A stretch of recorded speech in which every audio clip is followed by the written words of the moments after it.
लालू ने एक झटके में प्रशांत किशोर की उम्मीदों पर फेर दिया पानी। तेजस्वी ने लगाया ऐसा पलीता, देखते रह गए पीके। नीतीश कुमार को भी कुछ समझ में नहीं आया, तेजस्वी ने पलटा गेम। तेजस्वी ने उतार दिया जलता हुआ हाइलोजन, प्रशांत किशोर को कर दिया बेदम। सिवान की शेरिन ने भी खाई कसम, शहाबुद्दीन के बेटे को मिलेगा टिकट, हो गया बड़ा खेला।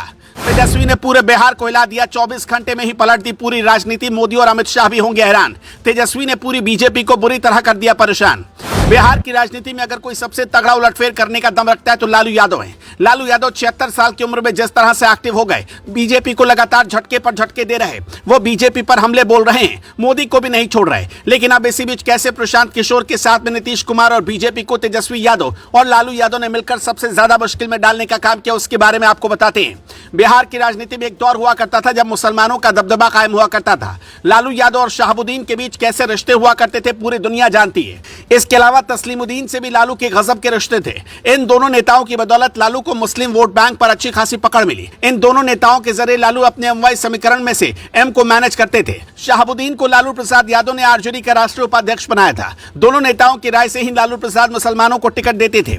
दोनों नेता नाराज नहीं हो, लालू इसका खूब ख्याल रखते थे। शहाबुद्दीन से लालू की नजदीकी ऐसी कि उनसे मिलने सिवान जेल तक चले गए थे, जिससे आप समझ सकते हैं कि लालू यादव कितना ज्यादा शहाबुद्दीन से जुड़े रहे, उनको कितना मानते थे। और एक बार फिर शहाबुद्दीन के बेटे ओसामा को लालू यादव ने अपनी पार्टी में शामिल करवा लिया।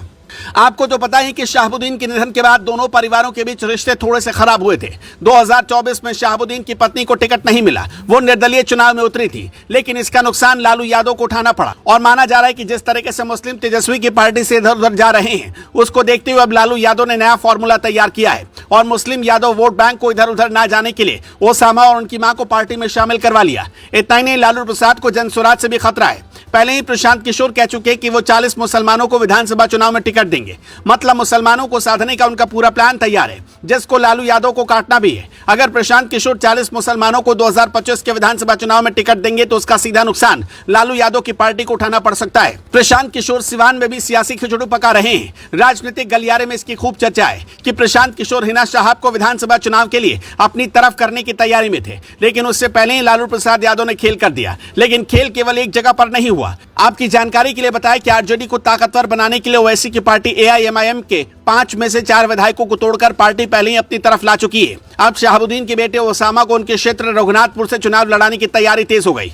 इसी विधानसभा क्षेत्र में प्रतापपुर आता है, जहां शहाबुद्दीन का घर है। यहां से क्या होगा देखने वाली बात होगी, लेकिन ओसामा को टिकट देना बताता है कि मुसलमानों को पूरी तरीके से अपनी पार्टी में लाने का प्लान लालू और तेजस्वी बना चुके हैं।